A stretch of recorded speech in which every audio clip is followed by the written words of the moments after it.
Good morning दोस्तों, प्रगति classes में फिर आप लोगों का एक बार स्वागत है। पिछले दिन हम लोग व्यंजन संधि के कुछ नियम देखे थे, जिसमें से 6 नियम हो गए थे। उसी प्रकरण को आगे बढ़ाते हुए हम लोग अगले नियम पर चर्चा करेंगे। अगले नियम पर चर्चा करने से पहले हम लोग पहले नियम को कैसे देखे थे, उसमें क्या पढ़े थे, उस पर एक बार चर्चा करेंगे, क्योंकि उस नियम से संबंधित बहुत सारे रूल हैं। इस कारण से उसे एक बार देखना जरूरी है। तो आइए, पिछले वीडियो में नियम नंबर 1 हम लोग देखे थे कि किसी भी वर्ग के प्रथम वर्ण के पश्चात किसी वर्ग का तृतीय या चतुर्थ वर्ण आए, या य र ल व ह आए, या कोई स्वर आए, तो प्रथम वर्ण तृतीय वर्ण में परिवर्तित हो जाता था। इसे शार्ट में यदि आप देखना चाहें तो ऐसे लिखेंगे, प्रथम वर्ण। अब प्रथम वर्ण के पश्चात सीधे सीधे लिखिएगा आप लोग सघोष वर्ण आए, तो यह प्रथम वर्ण अपने ही वर्ग के तृतीय वर्ण में परिवर्तित हो जाता है। तृतीय वर्ण में परिवर्तित हो जाएगा, या तृतीय वर्ण में इसका आदेश हो जाता है। अब देखिए, बात यहां पर आती है सघोष वर्ण की। तो सघोष वर्ण में जब हम लोग वर्ण पढ़ रहे थे तो आपको बताया गया था कि कुल सघोष वर्णों की संख्या 31 होती है। इस सघोष में कौन कौन से वर्ण आते हैं, तो ये ऑलरेडी आप लोग को बताया जा चुका है कि प्रत्येक वर्ग का तृतीय, चतुर्थ और पंचम वर्ण, प्रत्येक वर्ग का तृतीय, चतुर्थ और पंचम वर्ण, इसके साथ साथ य, र, ल, व, ह तथा सभी स्वर सघोष की श्रेणी में आते हैं।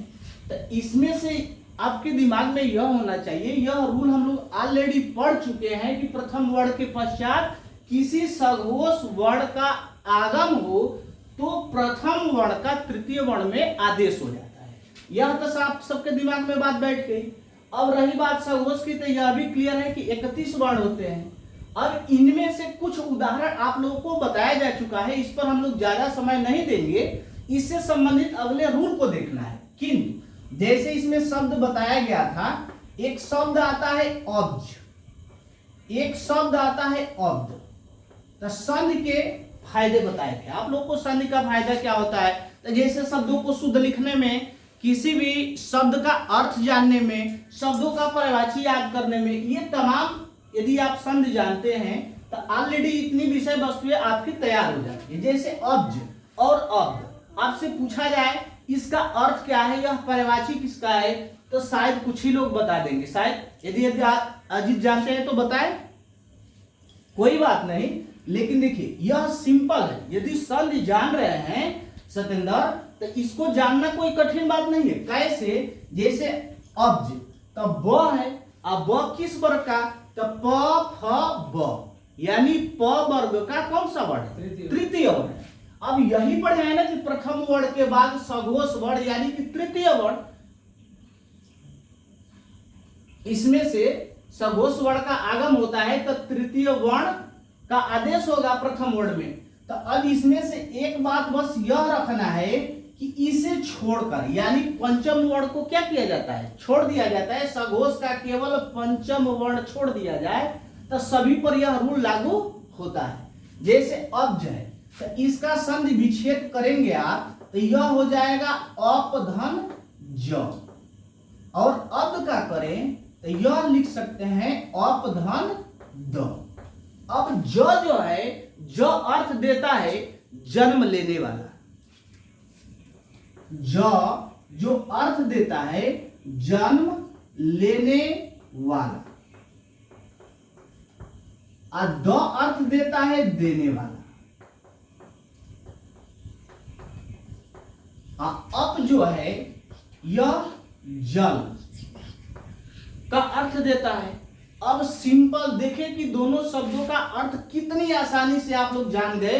अप यानी जल, ज माने जन्म लेने वाला, यानी कि जो जल में जन्म लेता है, अर्थात कमल, यानी कि अब्ज किसका प्रवाची हो गया? कमल का। अब्ज का अर्थ यदि आपसे पूछा जाए तो कमल, अब्द देने वाला, अप माने जल या पानी, और द माने देने वाला, यानी कि जल कौन देता है? बादल, यानी कि अब्द किसका प्रवाची हो गया?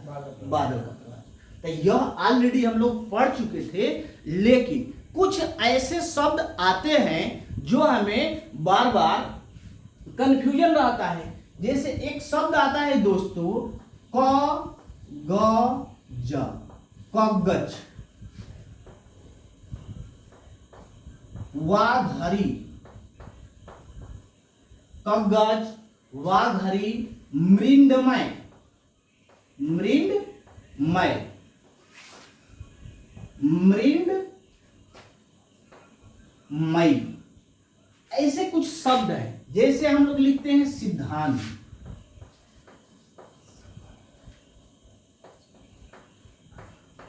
युद्ध। अब इनका संधि विच्छेद क्या होगा? अधिकांश पेपर में देखिए, अधिकांश, जैसे बुद्ध शब्द है, बुद्ध, बुद्धि, ये ऐसे शब्द हैं जो परीक्षा में बार बार हर वनडे एग्जाम में ऐसे शब्द पूछे जा रहे हैं। लेकिन अभी समस्या यह होती है कि जैसे वाघ, कगज दिख रहा है, वाघरी दिख रहा है, तो इसमें भी तृतीय वर्ण का आदेश हुआ है।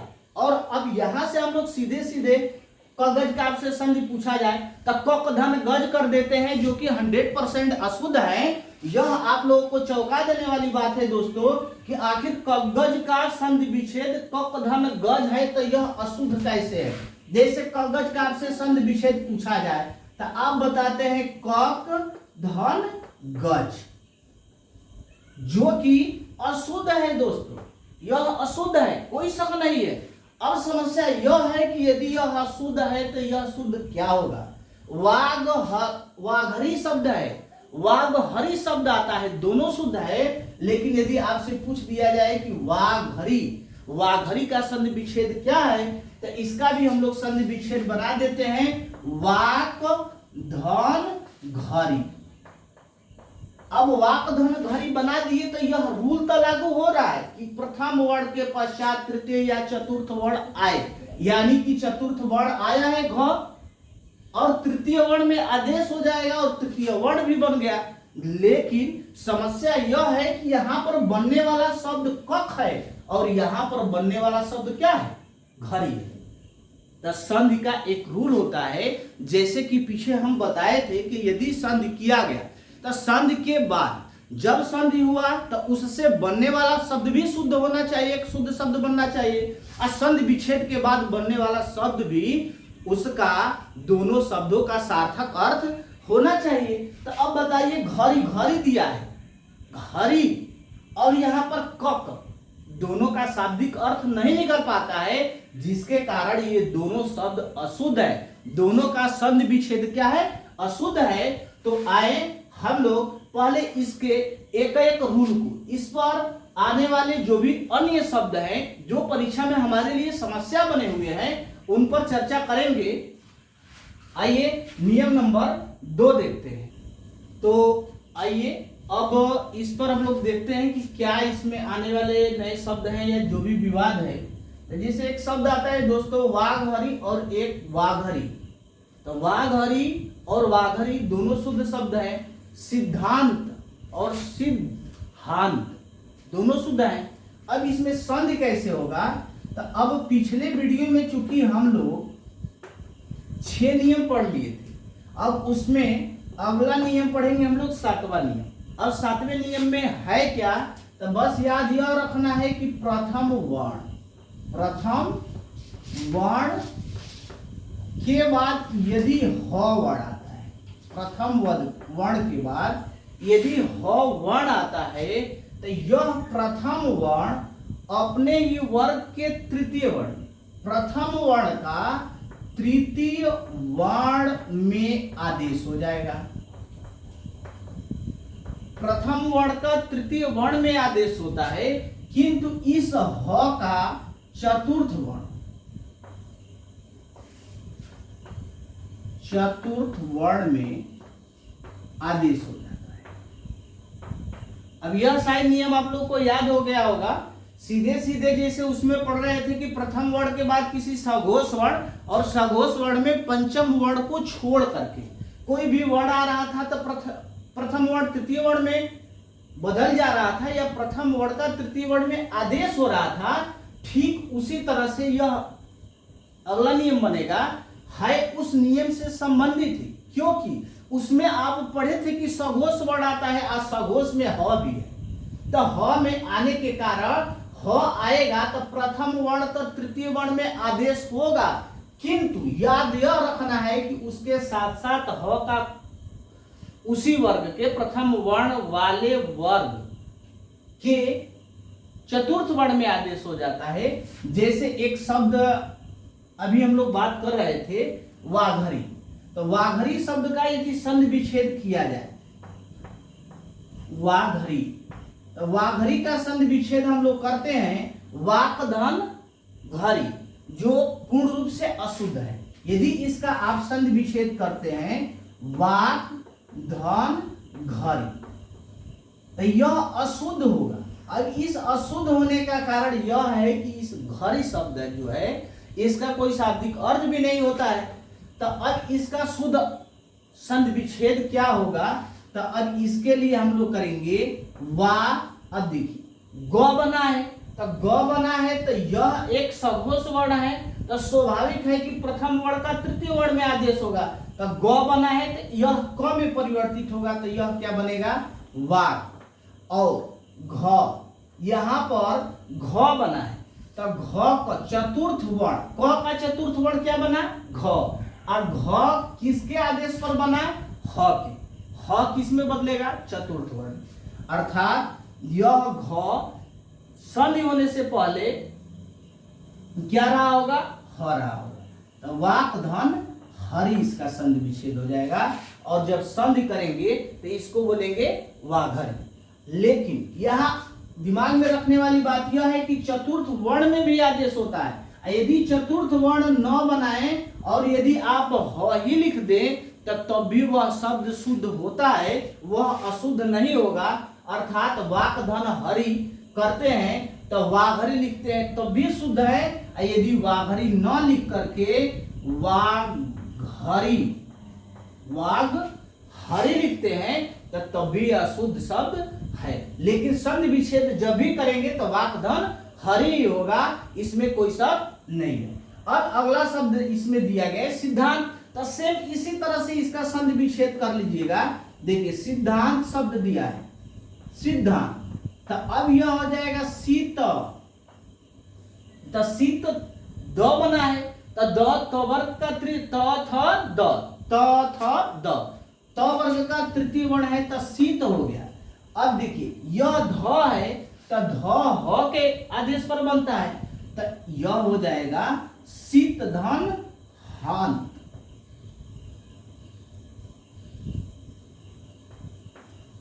शीत धन हान बराबर सिद्धांत। इसी तरह से अगला शब्द है उद्धार,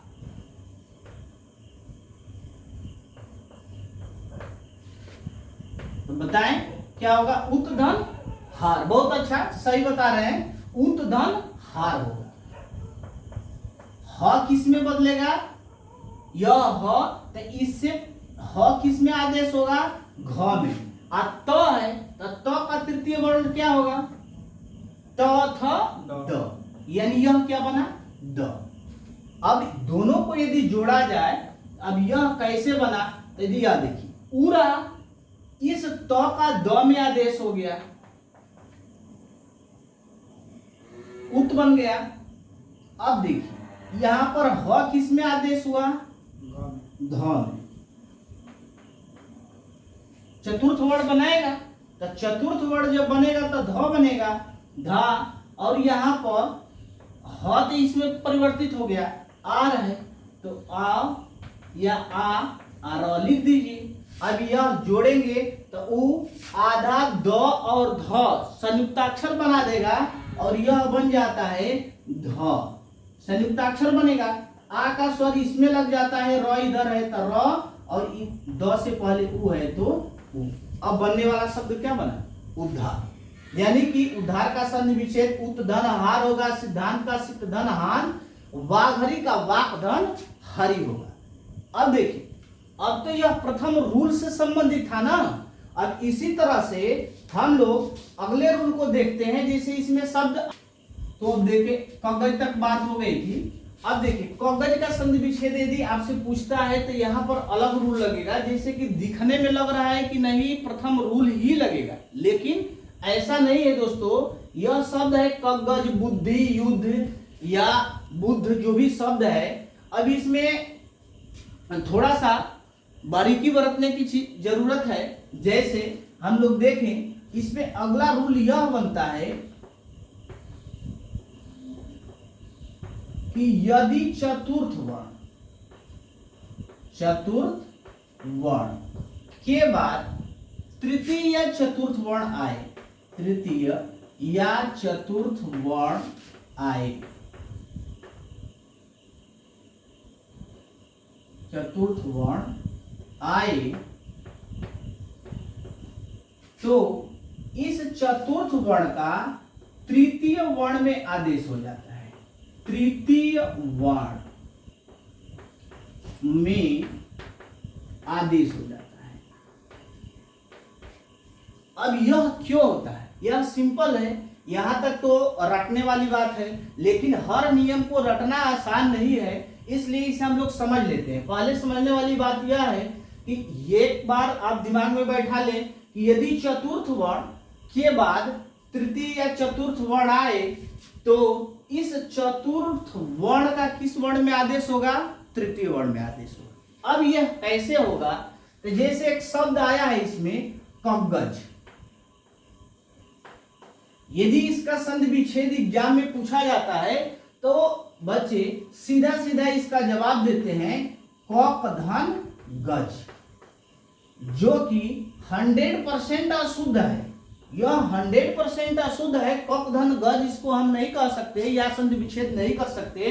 तो शुद्ध क्या होगा? तो अब देखिए इसका संधि विच्छेद जो होता है इस रूल से होगा। चतुर्थ वर्ण आता है तो किसमें परिवर्तित होगा? तृतीय वर्ण। तो अब यानी कि कग का कक नहीं ग, यानी कि चतुर्थ वर्ण का किसमें आदेश होता है? तृतीय वर्ण में आदेश होता है। तो यह ग है, तो ग के पहले घ रहा होगा, और घ का आदेश किसमें हुआ? तृतीय वर्ण यानी ग में। यानी इसका संधि विच्छेद होगा कग अधन गज। अब देखिए यह घ कौन सा वर्ण है? चतुर्थ वर्ण है। यह ग कौन सा वर्ण है? तृतीय वर्ण। तो चतुर्थ वर्ण के बाद तृतीय या चतुर्थ वर्ण कोई भी आएगा तो स्वाभाविक है कि यह किस वर्ण में आएगा? तृतीय वर्ण में इसका आदेश होगा। अब बात यह है कि यह चतुर्थ वर्ण तृतीय वर्ण में ही क्यों परिवर्तित हुआ? तो वर्ण जब हम लोग पढ़ रहे थे तो उस समय एक शब्द पढ़े थे जिसमें एक शब्द आया था द्वित्व अक्षर, और एक शब्द आया था संयुक्त अक्षर। एक शब्द आया था संयुक्त अक्षर। यह दोनों बहुत मार्मिक शब्द हैं। जैसे आपसे पूछा जाता है कि संयुक्त अक्षर कितने हैं, तो संयुक्ताक्षर वर्ण में केवल कितने हैं? 4 है। लेकिन संयुक्ताक्षर बनाए जा सकते हैं, द्वितीय अक्षर बनाए जा सकते हैं, लेकिन दोनों में अंतर क्या है? तो दोनों में अंतर यही है कि आप लोग संयुक्त परिवार की बात सुने होंगे, तो संयुक्त परिवार में 2 अलग अलग ब्लड आ जाते हैं तो वह संयुक्त अक्षर हो जाता है। तो उसी तरह जब 2 अलग ध्वनियां आ जाती हैं तो वह संयुक्त हो जाती है, किंतु जब एक समान की ध्वनि होगी तो वह द्वित्व होगी।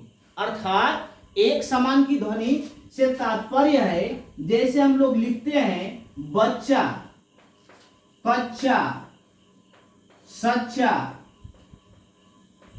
सच्चा, तो इसमें यह च और च यानी कि कह सकते हैं कि एक आधा, आधा का मतलब 1/2, और एक पूरा वर्ण जब मिलता है तो इससे किसका निर्माण होता है?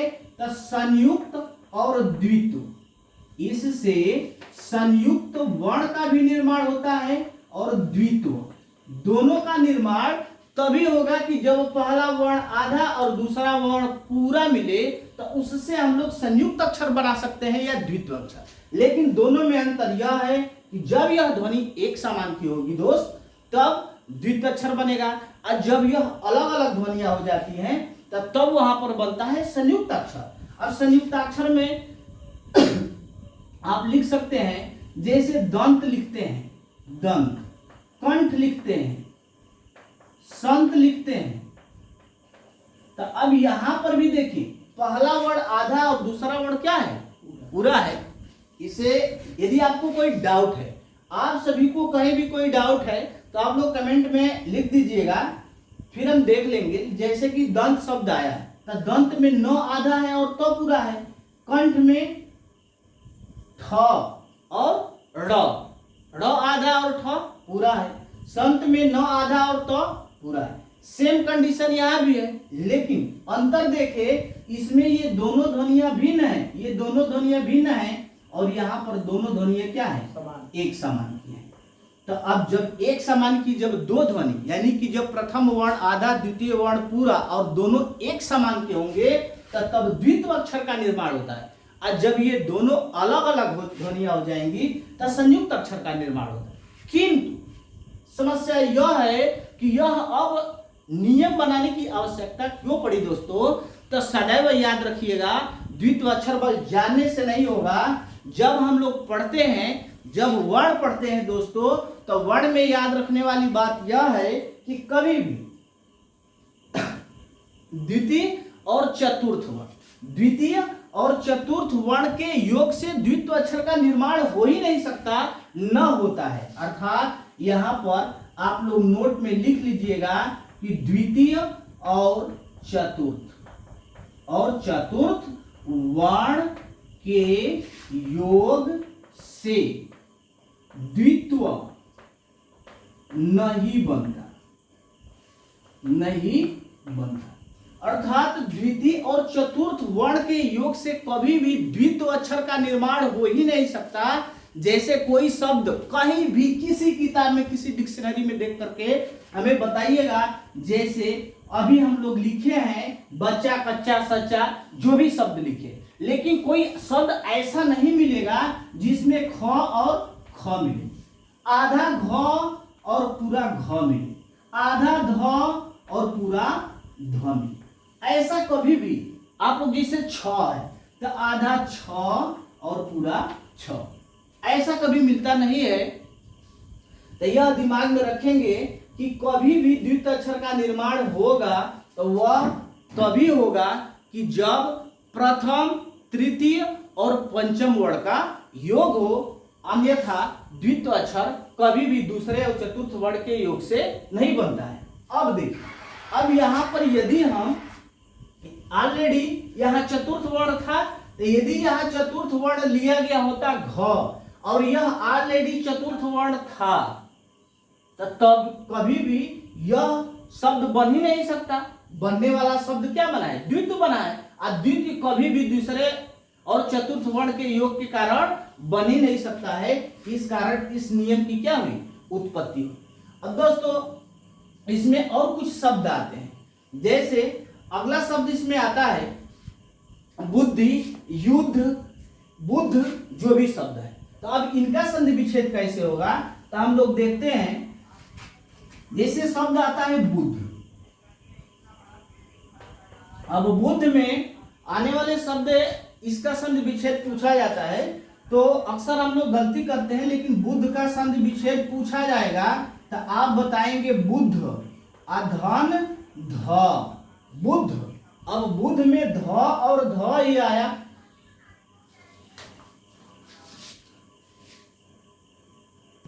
सॉरी दोस्तों, आगे देखते हैं हम लोग। जैसे बुद्ध है तो बुद्ध का संधि विच्छेद करेंगे आप लोग, तो बुद्ध धन ध होगा। अब देखिए, यह चतुर्थ वर्ण और यह चतुर्थ वर्ण, यदि दोनों का योग करेंगे तो आधा ध और पूरा ध, और इससे बनेगा द्वित्व अक्षर। क्या बनेगा, द्वित्व। द्वित्व का निर्माण कभी भी द्वितीय और चतुर्थ वर्ण के योग से नहीं होता है, ये दिमाग में बैठा लेने वाली बात है। तो इस कारण से ध को यानी कि जो चतुर्थ वर्ण है इसको ऑलरेडी हम लोग तृतीय वर्ण में परिवर्तित कर देंगे, यानी कि यह बनने वाला शब्द बू और यह ध जो है तृतीय वर्ण में परिवर्तित होगा, यानी आधा द बनेगा और यह ध शब्द है तो ध ही रहेगा। अब इस आधा द और पूरे ध से मिलकर के संयुक्त अक्षर बनेगा द आधा और ध पूरा, अब बनने वाला शब्द बना बुद्ध। इसी तरह से युद्ध शब्द आता है। अब तो शायद आप लोगों को इसका रूल क्लियर हो गया होगा, इसका संधि विच्छेद शायद बताएं, आप लोग जान गए होंगे। यह क्या होगा? युद्ध। हाँ, बहुत अच्छा, यह होगा युद्ध धन ध युद्ध। इसी तरह से बुद्धि जो एक जन्मजात शक्ति होती है, बुद्धि का संधि विच्छेद होता है बुद्ध अधन धी, बुद्ध धन धी। अब देखिए बुद्ध धन धी यानी कि बू, अब इस ध का किस में आदेश होगा? तृतीय वर्ण यानी द में आदेश हो गया। धी है तो धी रख देंगे। अब इससे संयुक्त वर्ण का निर्माण होगा, बनने वाला शब्द क्या बनेगा? बुद्धि बनेगा दोस्तों। तो अब इसका आप लोग शॉर्ट स्क्रीन ले लें। अब हम इसमें अगला नियम बताएंगे। तो आइए दोस्तों, अब यहां तक तो क्लियर हो गया। अब नया शब्द जो आप लोग के सामने था मृंडमय मृंड मूर्ति। अब इसका संधि विच्छेद आपको बताने से पहले प्रथम जो अभी रूल पढ़े हैं हम लोग, उस रूल पर एक बार फिर नजर दौड़ाएं। अभी प्रथम रूल जो पढ़ रहे थे हम लोग, एक रूल से तमाम रूल आप लोग जान जाएंगे। प्रथम रूल जो पढ़ रहे थे आप लोग, तो उसमें अभी पढ़े हैं कि प्रथम वर्ण, अब प्रथम वर्ण के बाद किसी सघोष वर्ण का आगम हो रहा था और इस सघोष में पंचम वर्ण को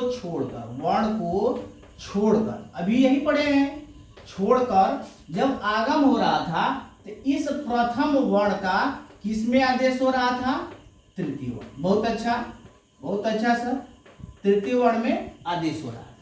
अब देखिए सेम यहां पर पंचम वर्ण तो छोड़ दिया गया, लेकिन इस पंचम वर्ण पर अगला नियम बन जाएगा और वह नियम बनेगा, अभी दो नियम हम लोग पढ़े हैं, यह अगला नियम बन जाएगा हम लोग का आठवां। और आठवां नियम यह आपके लिए बनेगा कि प्रथम वर्ण के पश्चात, अब देखिए सघोष वर्ण में सभी तो प्रथम नियम में आ रहे थे, लेकिन पंचम वर्ण नहीं आ रहा था। लेकिन यदि प्रथम वर्ण के बाद यहां पर याद रखेंगे कि पंचम वर्ण ही आ जाए तो, पंचम वर्ण ही आ जाए तो क्या होगा दोस्तों? तो प्रथम वर्ण का पंचम वर्ण में आदेश हो जाता है। जैसे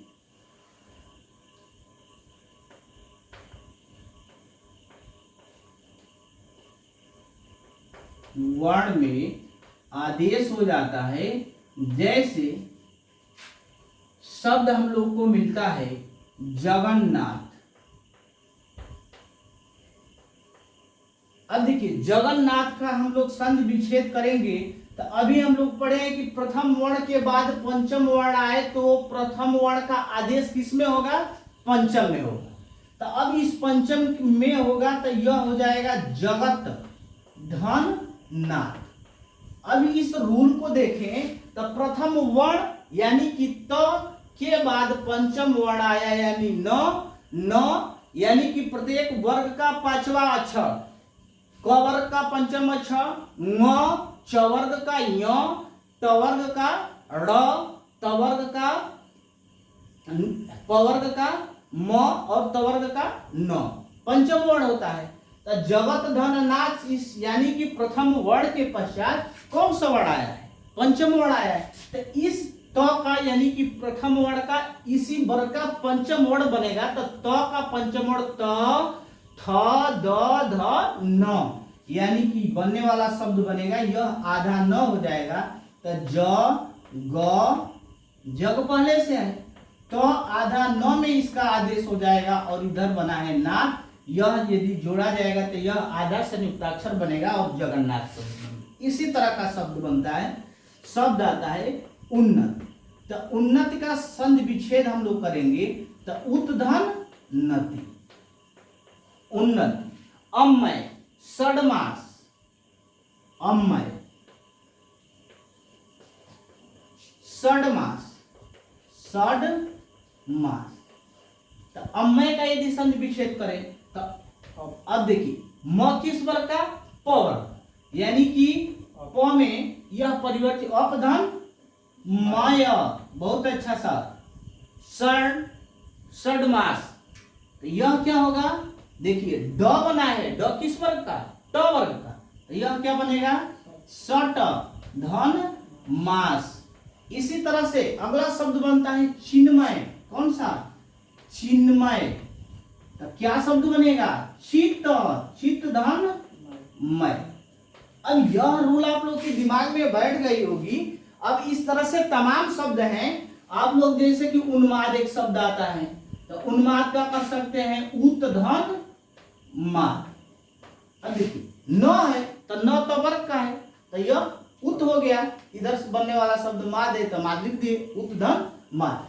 अब यह यदि रूल आपके दिमाग में बैठ गया होगा तो बहुत आसानी से आपसे पूछा जाए, जब हमसे हमारे सामने शब्द आता है कि मृंडमय, तो अब देखिए यहां पर गलती क्या हम लोग कर बैठते हैं कि जब पूछा जाएगा आपसे कि मृंडमय का संधि विच्छेद बताएं, तो अब तो हम लोग ऑलरेडी यह रूल पढ़ लिए हैं कि प्रथम वर्ण के बाद जब किसी पंचम वर्ण का आदेश होता है दोस्त, तो बनने वाला जो प्रथम वर्ण है पंचम वर्ण में आदेश हो जाता है। किंतु जब यह शब्द आएगा तो हम लोग तुरंत कर देते हैं ड, तो यह मृत, क्यों कि यह ड ट वर्ग का है, तो मृत धन मय कर लेंगे हम लोग, यही करते हैं। मृद, मृड मई, मृडमयी का पूछा जाए तो मृत धन मई कर देते हैं। और यह क्या है, अशुद्ध है, यह 100% मृत धन, मृत धन मय कर लेंगे, जो कि अशुद्ध है। तो अब समस्या यह है कि यदि यह शब्द अशुद्ध है तो यह शुद्ध क्या होगा, यह इसका संधि विच्छेद शुद्ध क्या होगा। तो आप लोग इसका शॉर्ट स्क्रीन ले ले, तो तब हम इसके अपवाद को बता दे रहे हैं या अगले रूल को बता दे रहे हैं दोस्तों। इसका पहले आप लोग शॉर्ट स्क्रीन, तो यहां तक आप लोग को क्लियर है। अब देखिए, अब मृंडमय, मृंडमयी और मृंड मूर्ति को देख लेते हैं।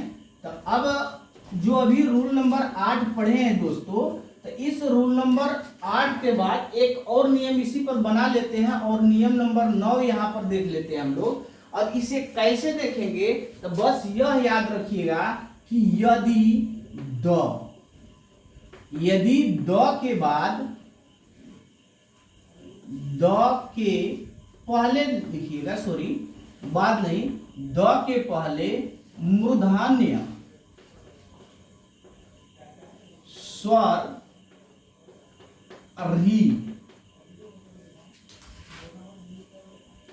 आए तो द के स्थान पर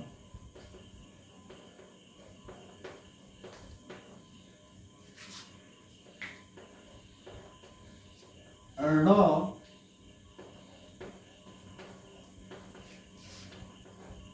आदेश हो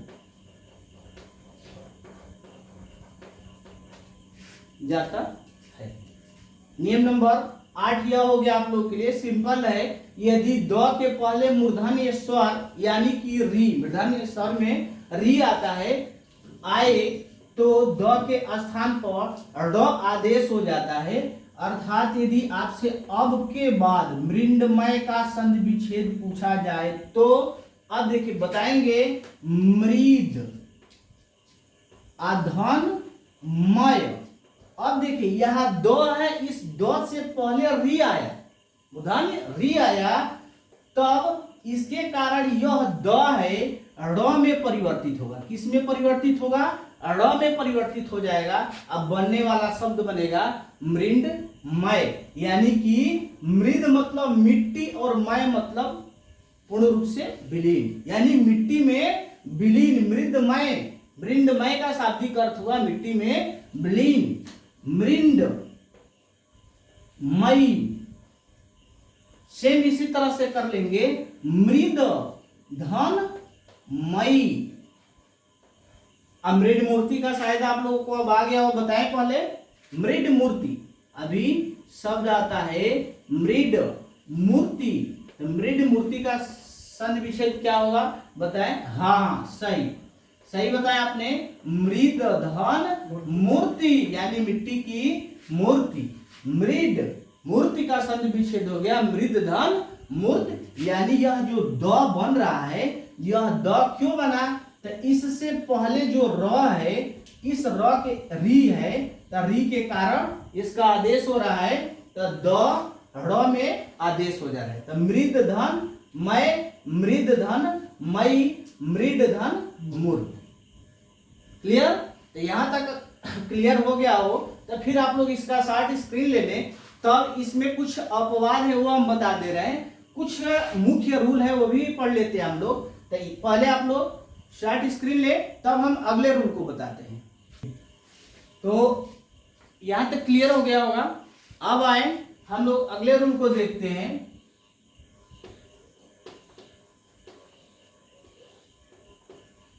अगला रूल जो बनता है, बस याद यह रखना है कि जो पीछे के 8 रूल 9 रूल आप लोग पढ़े हैं, यदि वह आपके दिमाग में बैठ गया होगा तो व्यंजन संधि के जो भी उदाहरण आएंगे वे बहुत आसानी से आप लोग कर सकते हैं। अब अगला रूल यह बनता है कि यदि दिमाग में यह रखेंगे, एक वर्ड आता है म, तो यदि म के बाद हलन है यह, यदि म के बाद किसी भी वर्ग का, किसी भी वर्ग न कहें, आप सीधे सीधे लिख लें क से म तक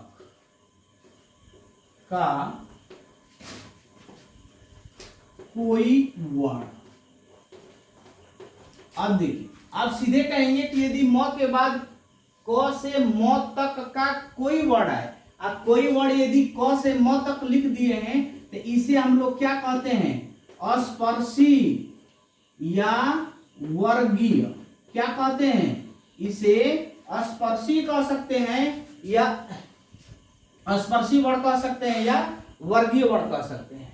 यानी इसमें 5 वर्ग होते हैं जिसके कारण इसे वर्गीय वर्ग कहते हैं। स्पर्शी इसलिए कहा जाता है कि इसमें आने वाले वर्णों का यदि हम लोग उच्चारण करते हैं तो मुख से निकलने वाली वायु जो हमारे उच्चारण अंग हैं, किसी न किसी अंग से स्पर्श करके निकलती है, जिस कारण से इन वर्णों को हम लोग स्पर्शी वर्ण कहते हैं।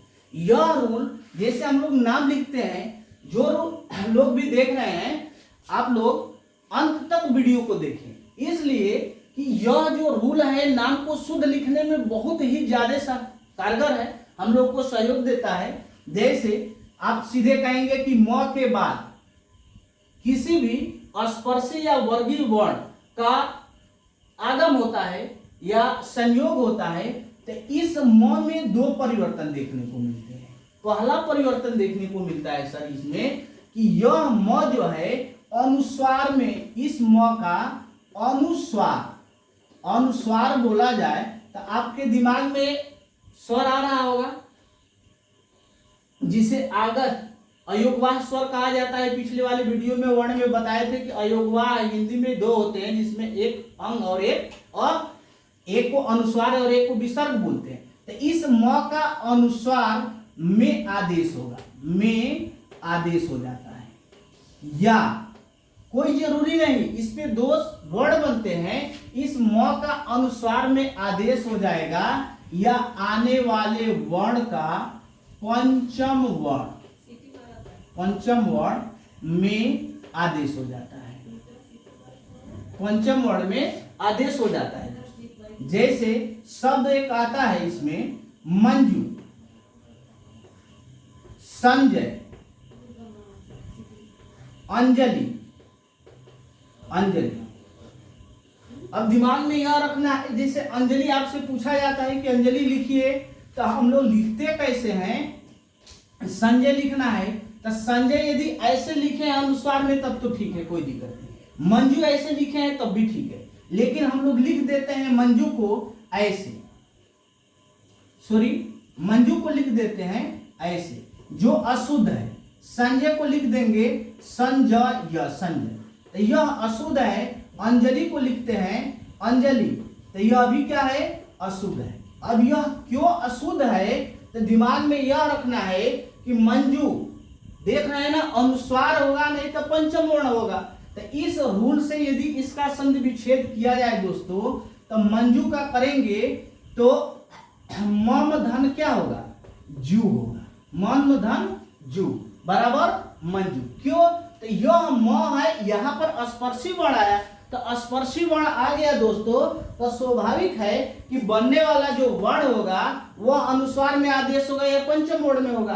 तो मंजू से बनने वाला मम धन जू से मंजू, तो यह भी शुद्ध है मंजू। या आप चाहें तो यह म पंचम वर्ण में आदेश होगा, तो ज का पंचम वर्ण च छ ज झ य, तो य होगा, तो म और पंचम वर्ण लिखेंगे य और जू, तो मंजू यह शुद्ध हो सकता है या यह शुद्ध है, लेकिन यह अशुद्ध। उसी तरह से संजय लिखते हैं तो सम धन जय होगा, संजय समधन जय होगा।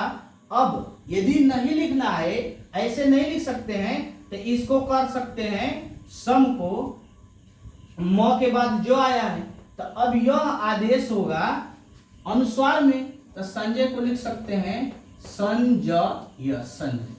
उसी तरह से अंजलि का करेंगे तो अम धन जल, अम धन जल, और यह बनने वाला ऐसे यदि पंचमाक्षर का प्रयोग करेंगे तो म पंचम वर्ण यानी ज में परिवर्तित होगा, अंजलि बनेगा। ऐसे ही कुछ शब्द आते हैं, जैसे अलंकार आता है, अलंकार आता है, तो इसका संधि विच्छेद करेंगे तो यह हो जाएगा अल्म धन का, अल्म धन का।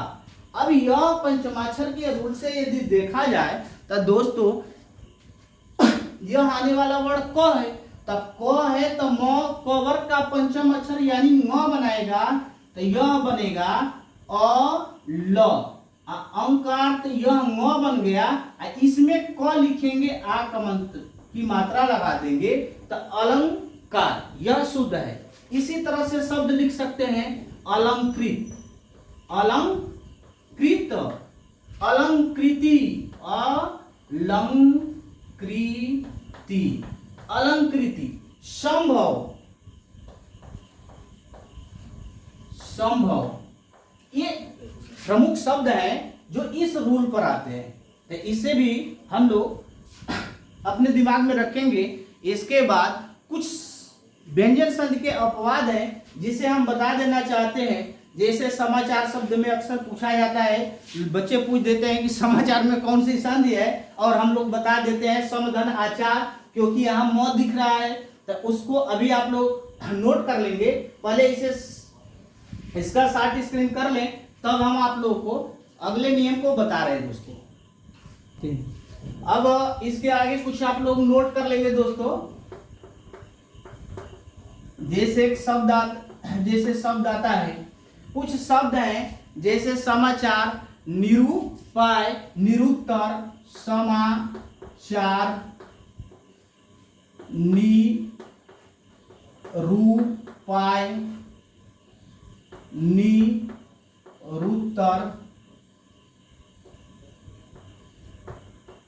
निरुत्तर। अब कुछ ऐसे शब्द हैं जिनमें आपसे पूछा जाता है कि कौन सी संधि है। तो समधन आचार, इसका यदि हम लोग करें तो संधि, इसका संधि आपसे पूछा जाए तो आप बता देते हैं समधन आचार। निरूपाय का कर दें तो इसका बच्चे बता देते हैं निर्धन उपाय। निरुत्तर का कहा जाए तो निर्धन उत्तर। किंतु यह सही नहीं है। सही क्यों नहीं है, तो ये दिमाग में रखेंगे कि इसमें जो शब्द आया सम, निर, निस, जो भी शब्द आता है तो निस उपसर्ग है, निर उपसर्ग है, सम उपसर्ग है। तो अब यह उपसर्ग है और सभी उपसर्गों का अंतिम वर्ण स्वर रहित है। यह भी हम देख रहे हैं। तो यहाँ पर एक आप लोग रूल लिख लीजिएगा कि यदि किसी उपसर्ग का प्रथम वर्ण, किसी उपसर्ग का प्रथम नहीं सॉरी अंतिम वर्ण स्वर रहित हो और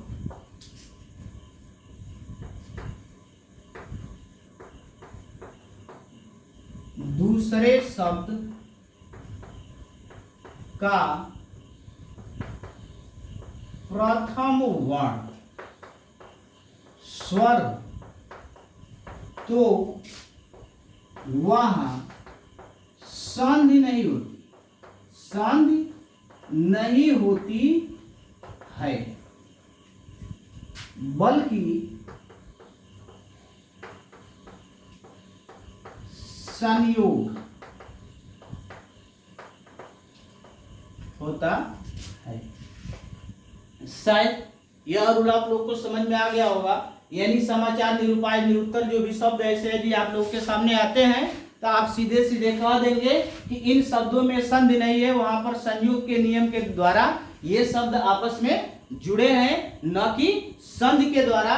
शायद आप लोगों को व्यंजन संधि में काफी कुछ आ गया होगा दोस्तों, और हम अगले दिन विसर्ग संधि पर चर्चा करेंगे। इसी के साथ हम अपनी कक्षा को समाप्त करते हैं।